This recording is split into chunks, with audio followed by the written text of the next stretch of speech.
Vice President Mike Pence jumped right into his new job, leading the federal response to the coronavirus. But I really didn't pay an awful lot of attention to it until probably January. We started hearing about stories about China, and then the cruise ship passengers coming back into the U.S. and them quarantining people on the cruise ships, and it was like, this is weird, you know? And then it became a reality. So our purpose today is to come in and check on a couple of the passengers. But it wasn't until March 2020 that Bay County had its first confirmed case. The Department of Health is now conducting its contact investigation.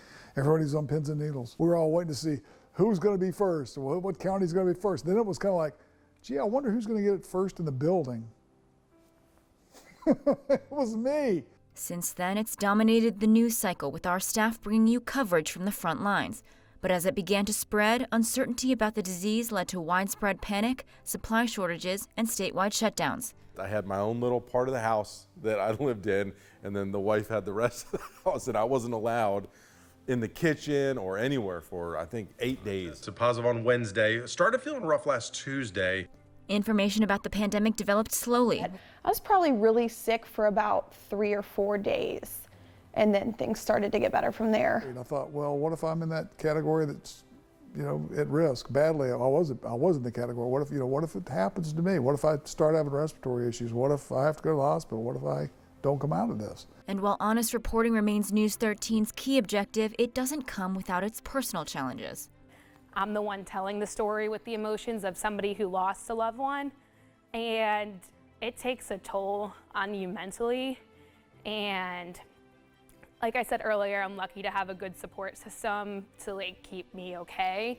But hearing about somebody who lost their mother, father, brother, sister, grandma, grandpa, anyone, it hurts to have to write about it all and have to stay impartial. Anna moved to Panama City in May to join News 13.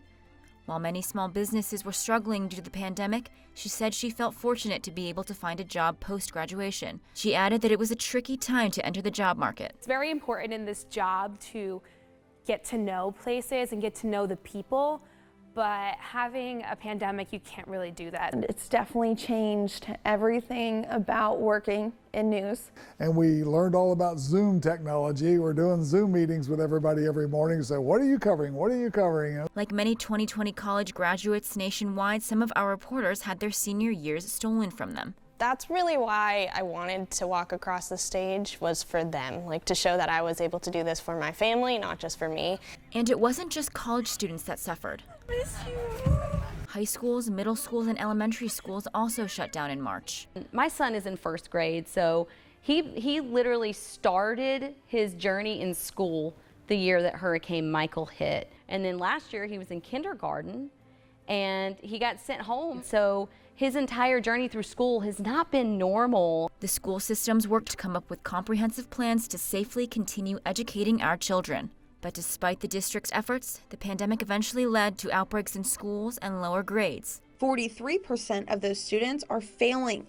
It seemed the virus was everywhere, blanketing many of the year's other milestones like the holidays, hurricane season, and election. Even President Trump contracted it.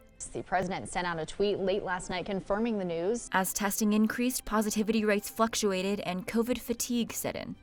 It was hard, I gotta say. It all felt like a dream that, when can we wake up from this? It doesn't even seem real. What pandemic? I'm living in a pandemic? Then the vaccine arrived. Be prepared for when they get their hands on it.